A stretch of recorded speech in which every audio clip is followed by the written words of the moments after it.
toda enfermedad rompió la maldición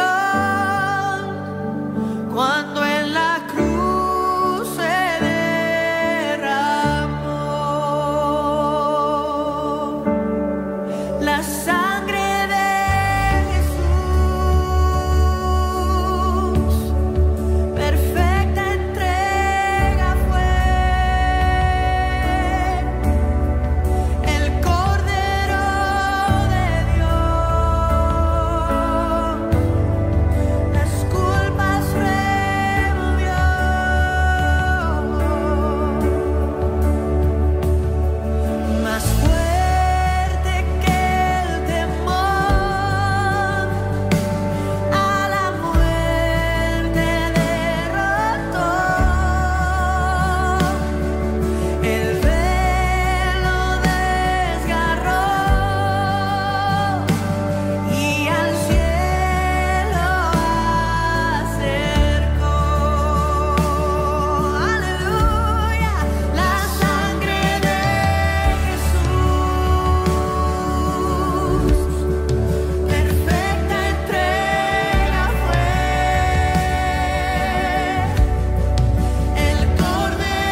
gran sacrificio fue.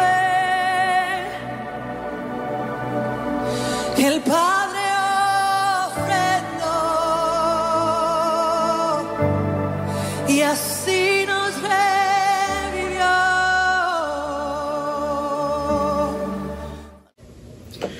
Dios te bendiga durante esta Semana Santa que tiene tan hondo y profundo significado para cada uno de nosotros. Hemos estado predicando hasta ahora una serie sobre el cielo. Hoy estamos haciendo una pausa y estamos predicando el mensaje de lo que nosotros celebramos y conmemoramos y llamamos el Viernes Santo. El Viernes Santo es uno de los días más importantes del calendario cristiano, segundo, por supuesto, al Domingo de Resurrección, pero es un día inolvidable. Queda enmarcado en la conciencia colectiva de la Iglesia como el día en que nuestro amado Señor Jesucristo murió en la cruz del Calvario.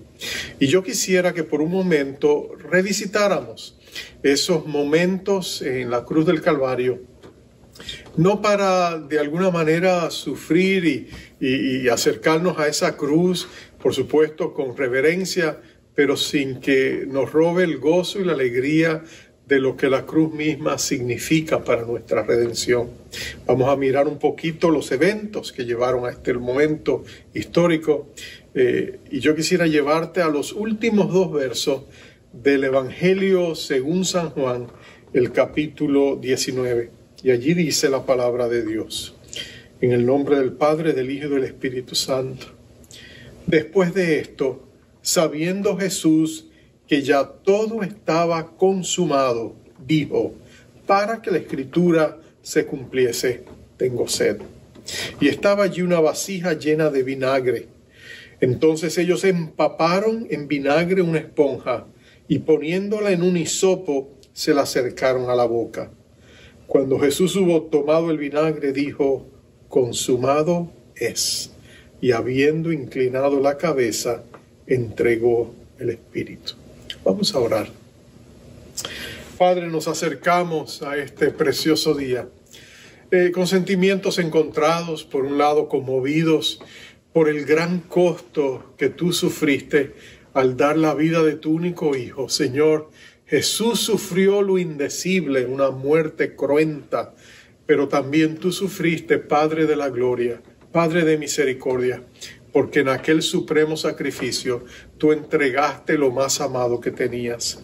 Y lo hiciste por amor a cada uno de nosotros, así que en esta hora te pedimos que nos hables por amor a tu nombre y que nosotros podamos recibir ese profundo amor y que sea un amor esperanzador, que nos levante el ánimo, que nos aliente a seguir, porque si tú no escatimaste lo mejor que tenías por nosotros, oh Señor, hay promesa para nosotros, hay esperanza para nosotros y hay lugar donde ir a buscar nuevas fuerzas cuando las necesitamos.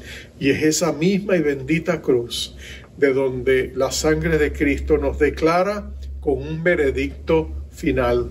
Dios nos ama, Dios nos quiere y somos hijos amados en quien Él quiere derramar su gracia infinita. Así que ahora háblanos a través de tu poderosa palabra y levanta nuestro corazón a ti y revístenos de fortaleza, gloria y esplendor por el poder del nombre de nuestro amado Rey Jesús y la gracia infinita de tu Espíritu Santo operando en nosotros. A Él sea la gloria por los siglos de los siglos. Amén, amén y amén. Van Rembrandt, el famoso pintor holandés, en sus cuadros sobre la crucifixión, a veces tú distingues donde él juntaba la sombra y la luz de una manera espléndida y maravillosa. En uno de sus cuadros, el descenso de la cruz creo que fue, y también el cuadro de la crucifixión, cuando tú miras cuidadosamente, tú vas a ver entre los presentes rostros irreconocibles, aunque por supuesto por su posición en relación a la cruz, distinguimos por ejemplo las 4 mujeres que estaban allá, María, la mamá de Jesús, y por supuesto su hermana Salomé, María, la mujer de Cleofas, y María Magdalena, y reconoces a Juan, el discípulo amado que estaba también allí, y la multitud, los líderes religiosos, pero en todos los rostros hay un rostro que los que fueron contemporáneos de Rembrandt reconocieron. y era el rostro del mismo Rembrandt. Cuando le preguntaron en una ocasión por qué tú te pintas, por qué quieres protagonizar tus propios cuadros, por qué te pintas allí, él dijo lo claro, él dijo la verdad que lo inspiraba a pintarlos. Él dijo, es porque yo también fui uno de aquellos que crucificaron a mi Señor. Esa nota real está ahí. Tú miras la vida de los grandes hombres y mujeres de Dios que fueron cristianos y tú ves que en el corazón de cada uno de ellos la muerte de Jesucristo era posiblemente la razón que explicaba su devoción, su entrega y su servicio. Ellos habían llegado a la conclusión de que Jesucristo había muerto por ellos y ahora, copartícipes de esa muerte, en ese sentido de sacrificio por ellos, ellos querían vivir sus vidas para Jesús. Todos recordamos las palabras del insigne apóstol Pablo, aquel maravilloso judío que dejó una marca indeleble, imborrable en la historia de la iglesia. Después de Jesús, nadie realmente se le compara su sacrificio, su entrega, sus cartas, todo el legado de fe que él nos dejó. Nosotros sabemos que el lema de su vida, para mí el vivir era Cristo, el morir era ganancia. Pero si tú quieres entender el porqué de ese moto, de ese lema que él usaba en su vida, tú tienes que recordar las palabras que escribió en Gálatas 2:20. La razón es, y cito, el Hijo de Dios, el cual me amó y se entregó a sí mismo por mí. Esa es la esencia de la fe cristiana. Nosotros vivimos para Jesús porque Jesús murió por nosotros. Él se hizo pobre para enriquecernos. Él murió para darnos vida. Esa es la paradoja de la vida cristiana. Y para que tú y yo lo podamos entender, los teólogos a través de los siglos han reconocido de las Escrituras esa sana doctrina que nosotros conocemos como la muerte substitucionaria de Cristo por nosotros. Y lo que quiere decir básicamente es, la palabra sustitución denota que alguien tome el lugar de otro.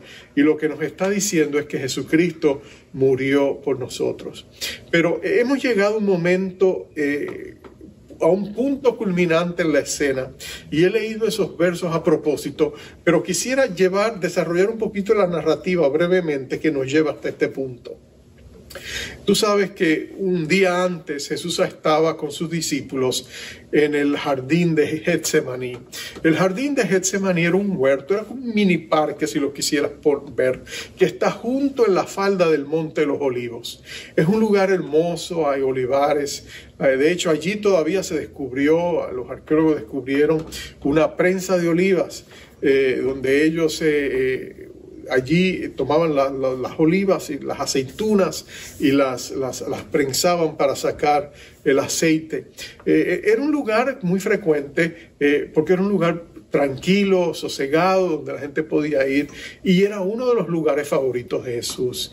Y a esa hora tardía de aquella noche, saliendo del aposento alto, donde él había establecido la Santa Cena, el pacto de él con sus discípulos, él sale a ese jardín de Getsemaní, donde ora, llora y sangra, sabiendo lo que le esperaba. Pero más tarde, ahí es donde se produce el arresto. Judas, uno de sus 12, tú lo conoces, Judas Iscariote, viene con una turba para traicionarle con un beso en su mejilla. Y allí Jesús es atado, es arrestado y es llevado en el proceso de juicio, enjuiciamiento. Será toda una noche larga, y lo interesante del caso es que a través de esa larga noche se van a violar los cánones de justicia, no solamente judíos sino hasta romanos, en un proceso ilegal por estas mismas violaciones que va a llevar a Jesucristo a una condena basada en el testimonio falso de testigos mentirosos. Pero allí está Jesús. Nota que lo primero, si juntamos los 4 evangelios y pudiéramos leer las narrativas que estos emiten, tú descubrirías que lo primero que hacen es que lo llevan a la casa de Anás. Anás era el suegro del sumo sacerdote llamado Caifás. Pero no te equivoques, Anás es el poder detrás del trono.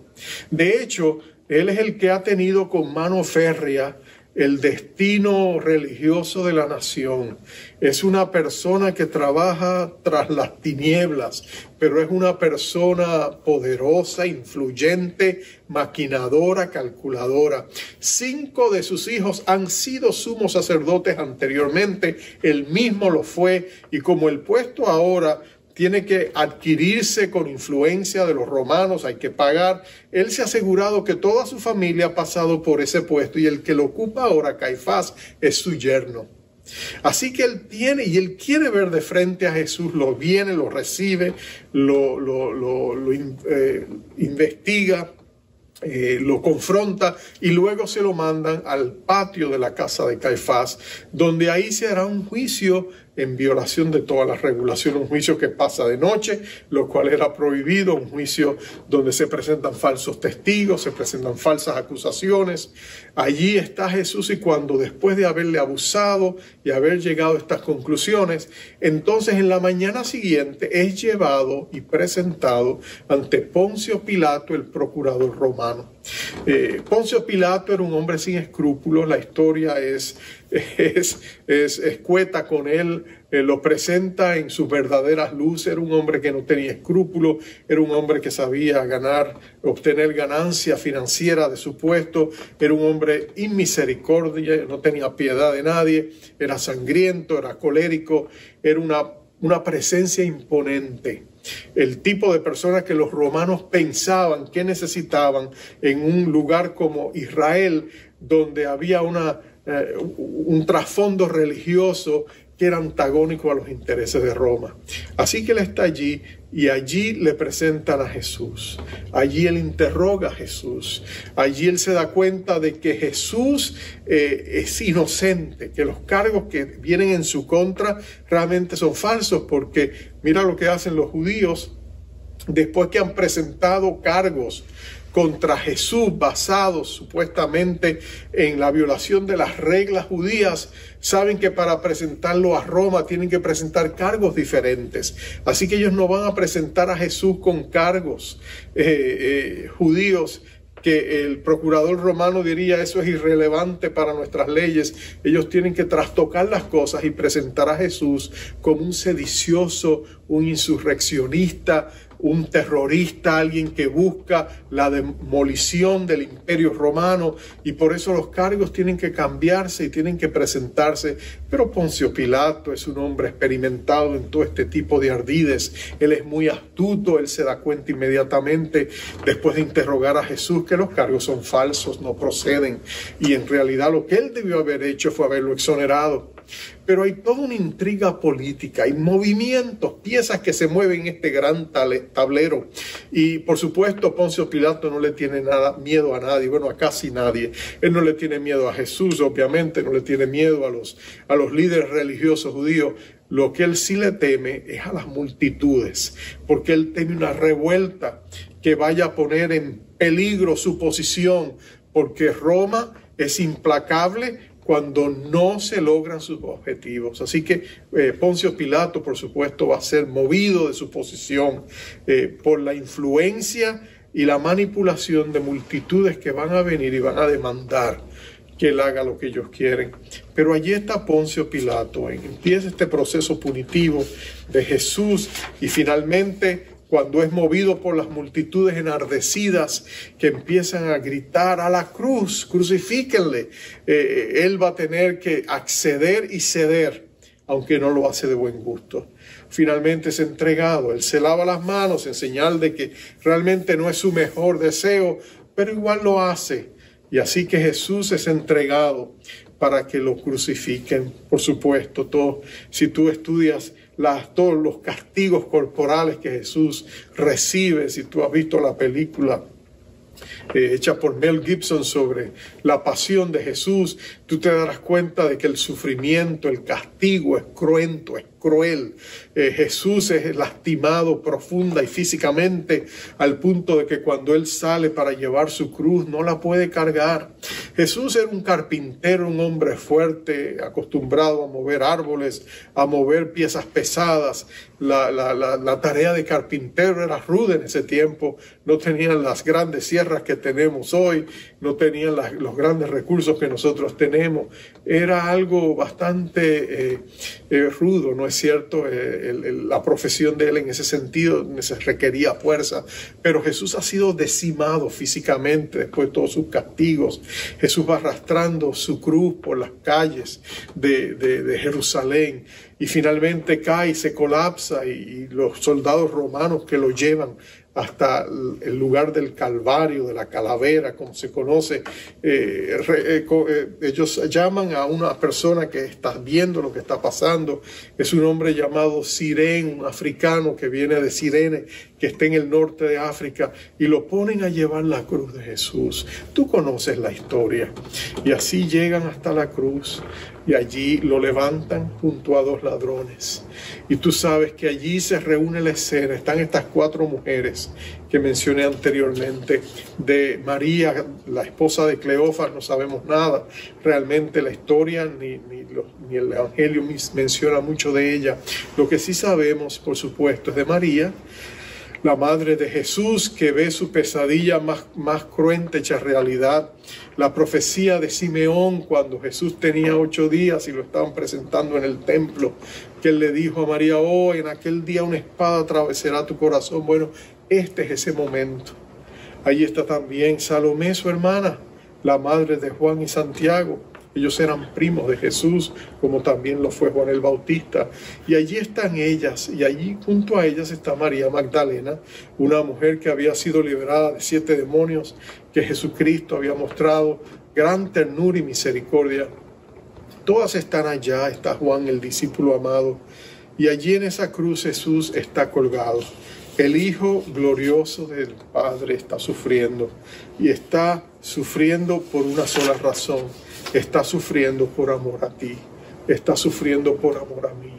Si Dios hubiese podido haber tenido otra manera de habernos redimido, Jesucristo no hubiera tenido que ir a la cruz. Pero este es el primer punto de mi mensaje. La única razón por la que Jesús está allí es porque Cristo está tomando tu lugar. Sustitución. Jesús está allá porque un día el hombre tomó la decisión equivocada, el rumbo equivocado, rechazó a Dios y el castigo vino. El hombre cosechó lo que había sembrado. El pecado entró en el mundo en aquel glorioso jardín de Edén, y desde entonces la humanidad había estado sufriendo las consecuencias de ese error. Pero Dios, porque nos amaba, quería rectificar, quería salvarnos, consciente de que nosotros no podíamos salvarnos a nosotros mismos, porque la única manera en que nosotros podemos estar en la presencia de un Dios 3 veces santo es si nosotros somos santos también, si somos rectos delante de Él, si hay una piedad, una justicia en nosotros que es perfecta delante de sus ojos. El problema es que somos pecadores. Todos y cada uno de nosotros, dice la palabra de Dios, todos hemos pecado y estamos destituidos de la gloria de Dios. No hay justo ni uno solo. Como ovejas todos nos hemos descarriado, dice la palabra. Y Dios venía a buscarnos como ovejas perdidas. Algunos dicen, bueno, pero yo he sido buena persona. Tú y yo podemos haber sido admirables personas. Búscate al ser humano que ha vivido la vida más espléndida, justa y recta. Todavía es imperfecto, todavía es un pecador, todavía no puede entrar al cielo, porque al cielo solo puede entrar aquellos que llevan una vida perfecta, y nosotros no la tenemos. La razón es porque Jesús está a punto en aquella cruz de comprar nuestra redención. Él va a presentar sus credenciales, su vida recta, su vida pura, su vida santa. Y esa vida va a ser luego imputada a nosotros cuando ponemos nuestra fe en Él como Salvador. Cuando tú crees en el Señor Jesucristo y lo recibes como tu Salvador, entonces la justicia de Jesús, la rectitud de Jesús, la santidad de Jesús te es transferida a ti, y entonces tú y yo podemos entrar al cielo. Es la única manera en que tú y yo podemos entrar al cielo, con una santidad perfecta, ajena pero recibida por la gracia inmerecida de un Dios que nos amó de tal manera que dio la vida de su único Hijo, para que tú y yo no nos perdiéramos si no tuviéramos a Jesús. Jesús tomó nuestro lugar. La palabra redención viene del lenguaje del mercado. Los esclavos eran redimidos cuando eran comprados. De igual manera nosotros fuimos comprados, no con oro ni plata, no con dólares, sino con la sangre preciosa del Hijo del Dios vivo. Y en términos monetarios, no hay nada más valioso que la sangre preciosa del Hijo perfecto de Dios. Una gota de esa sangre es más poderosa que todo el reino de las tinieblas. Y ese es el costo que tú y yo tuvimos. Ese fue el precio que el Padre tuvo que pagar por amor a ti, por amor a mí. Eso es, Jesús tomó nuestro lugar y lo entregó todo. La muerte de Jesucristo en la cruz te anuncia a ti, anuncia a mí que Dios nos ama. Y en los momentos más difíciles de nuestra vida, en los momentos cuando estamos más conscientes de nuestro pecado, de nuestro fracaso, de lo vil que todavía hay en nosotros, debemos recordar de que ese amor nos levanta, ese amor nos exalta, nos enaltece, porque es el amor que Dios ha derramado en nuestros corazones. Es el amor que nos dice, Dios te amó de tal manera. Pero nota que Jesucristo no solamente tomó nuestro lugar, Jesucristo redimió precisamente nuestros pecados. En la cruz la redención queda demostrada. Una persona puede decir, pastor, pero usted no me conoce. Yo he cometido los crímenes más horripilantes. Yo he sido el criminal peor de todos. Bueno, en la cruz del Calvario hay suficiente gracia para ti. Nadie puede decir que sus pecados son más grandes que la gracia de Dios. Nadie puede decir, Dios no puede perdonarme, mis pecados son demasiados. No, la gracia de Dios es abundante, es infinita, es suficiente para perdonar al peor de los pecadores. Pablo, el famoso insigne apóstol, diría que él era el peor de los pecadores porque él persiguió la iglesia. Y cuando dijo perseguir, quiere decir que él mató a estos cristianos. Cristianos murieron por la cruel persecución que él desató en Jerusalén. Y nota que aún habiendo sido él el peor de los pecadores, así se llamaba, la gracia abundante del Señor Jesucristo se derramó en su vida. Y por eso Pablo pudo escribir 1 Corintios capítulo 13, la oda al amor, donde de los labios de este gran pecador él decía que el amor de Dios era lo más glorioso que había. Ese pasaje de 1 Corintios 13, el capítulo del amor, fue escrito por un hombre que lo recibió en abundancia por medio del perdón que él recibió de sus atroces pecados. Tú y yo podemos recibirlo también. En el pasado he compartido esta historia, pero es tan maravillosa, quisiera repetirlo una vez. Tengo un amigo pastor que me contó que en una ocasión él estaba predicando en su iglesia en Colorado, en Wyoming, era pastor en ese tiempo, y a su iglesia llegó un hombre después que se sentó y escuchó el mensaje, y después que todo había terminado el camino hasta él, y le dijo a mi amigo John, John, yo le quiero preguntar algo, pastor. John le dijo, sí, dice, ¿Cristo realmente puede perdonar todos nuestros pecados? Y mi amigo le dijo, claro, pero él lo dijo, eso es lo que todos me dicen, pero yo no lo puedo creer. Es que usted no entiende, le dijo, pastor, mis pecados son terribles.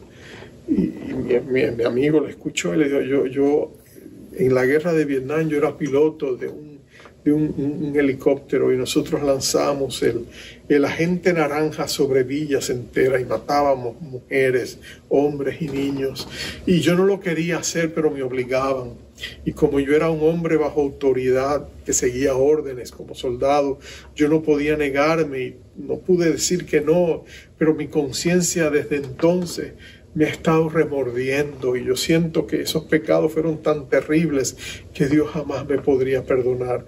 Y voy a donde quiera y los pastores me dicen, no, sí, Dios te puede perdonar, pero algo en mí todavía dice, no, es que ellos no saben lo terrible que yo fui. Bueno, gracias, pastor, de todas maneras. Dio la espalda y siguió caminando. Y mi amigo John dijo, oh, Señor, ¿Qué le puedo decir? Y como un rayo de luz vino a su mente, inspirado por el Espíritu Santo, este pensamiento. Dile que los soldados en la cruz, Jesús los perdonó. Así que mi amigo lo siguió mientras él marchaba hacia la salida y le dijo, espera, los soldados. El hombre se miró a ver y le dijo, ¿qué soldados? Los soldados que estaban en la cruz. Ellos también estaban siguiendo órdenes del hombre. De pronto eso capturó su atención y empezó a acercarse nuevamente hacia mi amigo John.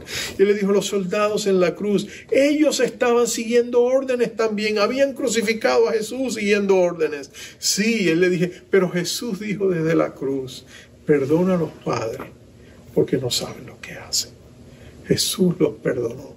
Y de pronto fue como si aquella misma luz que había iluminado su mente llegó al corazón de aquel hombre y el hombre empezó a llorar y dijo, sí, es verdad.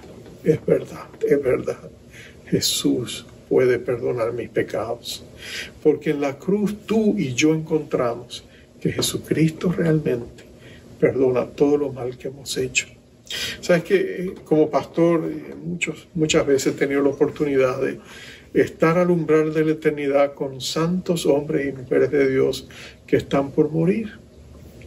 Es un privilegio que ningún pastor toma ligeramente, porque es un momento sublime, especial, un momento donde a veces hay dudas, hay temores, hay incertidumbre, aún en cristianos que han vivido agarrados de la gracia de Dios. En ese momento, al frente al umbral de la eternidad, todos temblamos.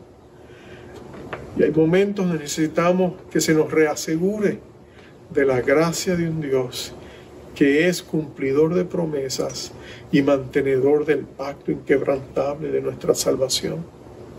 Y en esos momentos, cuando tú puedes ministrar a esas personas y tomarles de la mano y decirles, acuérdate, no es por tus obras, sino por la sangre preciosa de Jesús, que Él murió por ti, el Salvador a quien tú recibiste, el Salvador que te ha prometido esta vida eterna. Y ahí la paz del Espíritu Santo inunda sus corazones y les reasegura que Dios es bueno, que Dios es fiel, porque el pago que Él hizo en la cruz del Calvario por nuestros pecados, cuando el Padre aceptó la sangre de su Hijo, el trono de justicia de Dios tomó la decisión irrevocable de que la sangre del Hijo perfecto de Dios era suficiente para remitir todos nuestros pecados, no importa cuáles fueran.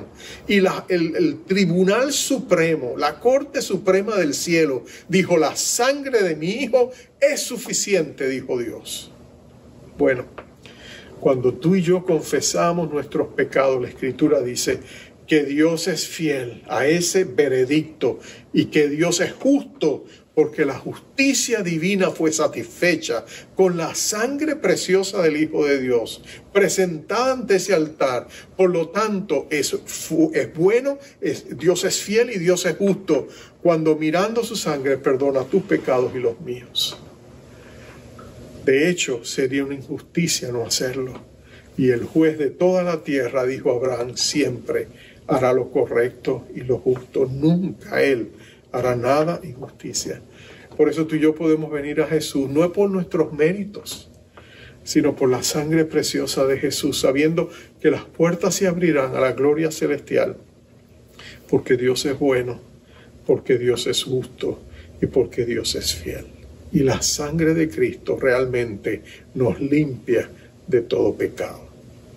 Pero finalmente, aquella cruz donde está Jesús diciendo, consumado es. La palabra que se traduce del griego, que se traduce consumado, es tetelestai. Y esa palabra significa literalmente, los banqueros del tiempo de Jesús la usaban en sus transacciones comerciales cuando una cuenta estaba salda. Tetelestai, está saldo. Jesús está diciendo allá, consumado es, cumplido es, realizado es, está saldo. Nuestra salvación se ha logrado. Eso es lo que Jesús estaba diciendo.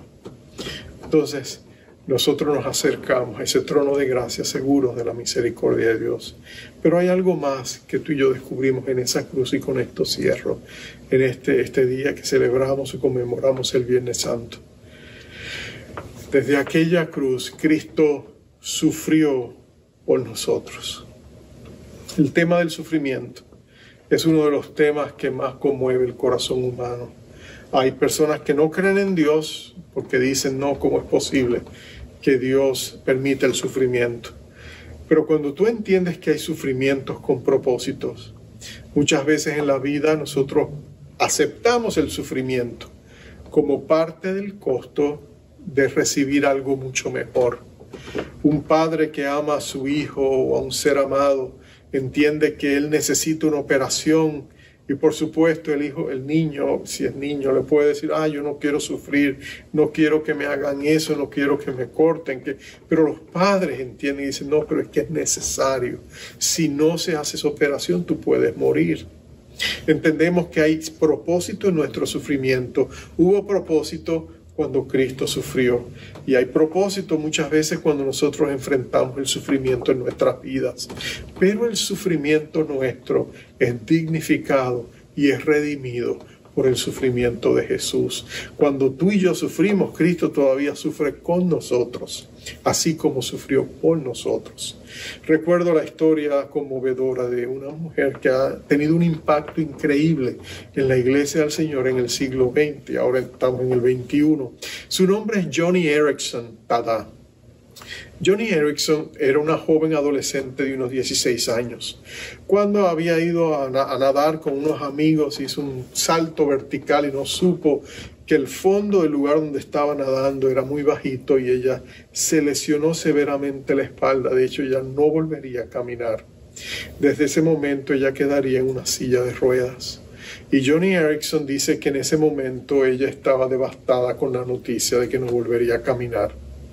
Oraron por sanidad, pero ella siguió igual. Llegó un momento tan desesperada ella que le dijo a su mejor amiga, que se llama Cindy, Cindy, yo no puedo vivir sentada en una silla de ruedas, hazme un favor, dame las pastillas, pásame un paquete de pastillas, yo quiero tomármelas, yo quiero terminar con todo. Y Cindy, que era cristiana como ella, se acercó y le dijo, no, tú tienes que entender de que si Dios ha permitido esto, habrá un propósito. Y le dijo, mira, acuérdate que Jesús entiende lo que tú estás pasando. Y ella le dijo, pero ¿cómo puede Jesús entenderme a mí? Si Jesús nunca estaba en una silla de ruedas. Y ahí fue donde el Espíritu de Dios usó a Cindy. Cindy le dijo, te equivocas. Oh, Jesús estuvo clavado en una cruz. Jesús no se podía mover. Jesús no se podía bajar de allí. Hubo momentos donde Jesús hubiera querido cambiar de posición para aliviar el dolor que sentía, la incomodidad que sentía. Tú sabes que en la cruz la gente moría asfixiada, porque es que estando en ese lugar ellos tenían que levantarse para buscar aire, pero estaban descansando en sus pies clavados. Llegaba un momento donde ya les faltaban la fuerza, a medida perdían sangre, a medida seguían sufriendo. Acuérdate que Jesucristo había tenido más sufrimiento que los demás. Sus espaldas estaban destrozadas. Jesús estaba sufriendo, tenía una corona de espinas. Jesús estaba sufriendo los golpes que le habían dado. Jesús estaba dolorido y allí Jesús estaba inmóvil. Y eso le dijo Cindy a Joni. Le dijo, mira, Jesús no se podía mover, Jesús estaba paralizado.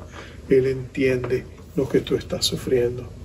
Y Joni le diría que esas palabras cambiaron la perspectiva total de lo que pasaría. Ella entendió de ahí en adelante que Jesús estaría con ella, que Jesús entendería su situación y que ella todavía podría ser útil al Señor a pesar de, y así fue. Joni Eareckson tuvo un ministerio precioso. Ella predicó y enseñó a lo largo y ancho del mundo, todavía lo hace. Ella de hecho llegó a ser una gran pintora pintando con sus labios. Y algunos de sus cuadros son muy reconocidos, algunas de sus postales, dibujos que ella hizo y pinturas que ella hizo todavía son aclamados. Dios mostró y derramó su infinita gracia a pesar del sufrimiento, porque nuestro sufrimiento queda redimido cuando nosotros nos acercamos a esa cruz y sabemos que el Cristo que sufrió con nosotros es un Cristo que también nos ama.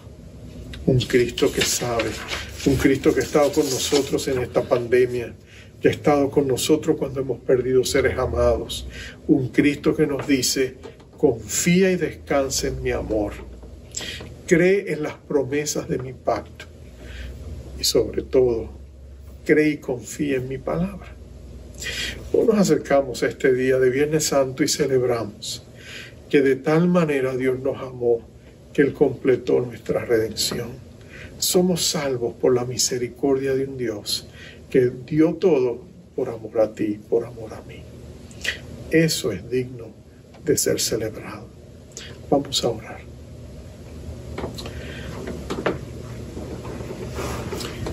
Padre, gracias por la cruz. En el pasado fue inventado por los persas como un instrumento de dolor, de crueldad. Pero tú la transformaste en un instrumento de salvación, de redención. Lo que el diablo quiso para mal, una vez más, tú lo hiciste para bien. Por eso hoy día, 2000 años después, todavía podemos acercarnos no a la cruz, sino al Cristo que estuvo en ella y que hoy está sentado a la diestra tuya. Y ante ese glorioso Salvador podemos decirle: gracias, Dios mío, por haber dado todo, por salvarme a mí. Gracias por tu infinito amor. Gracias que la muerte de Jesús asegura nuestra salvación si ponemos nuestra fe en Él.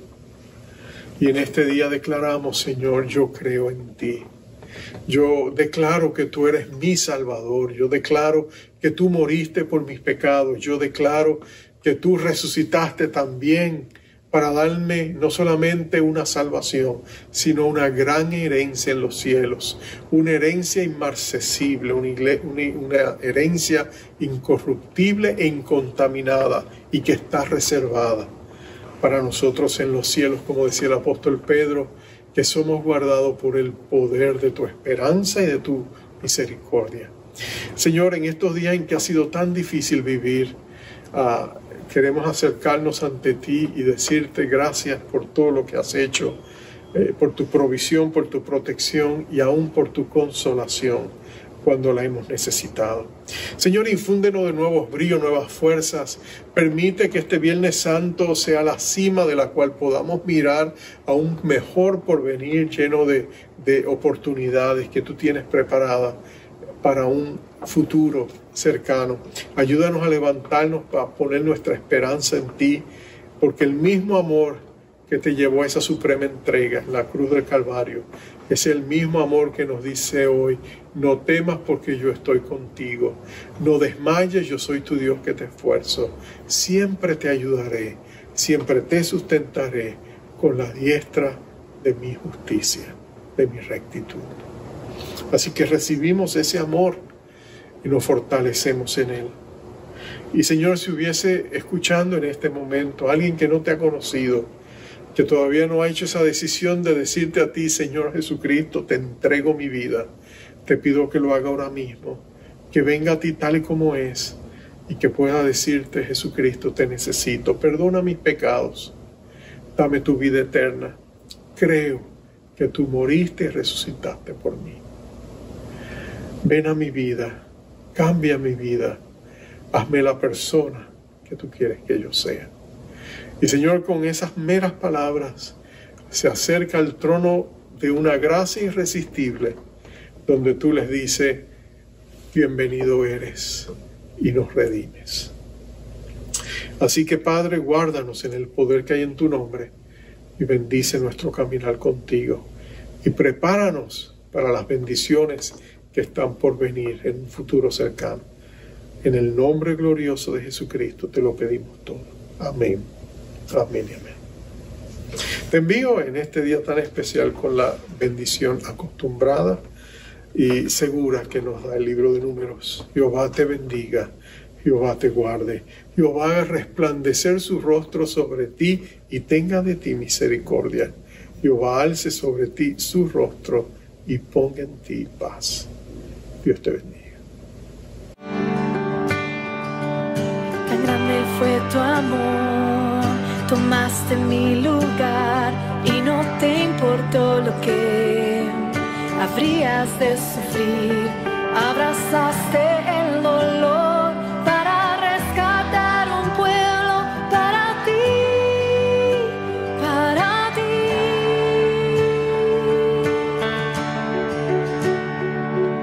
Tan grande fue tu amor, mirando mi maldad, soportaste tú mi cruz y mi humillación y cada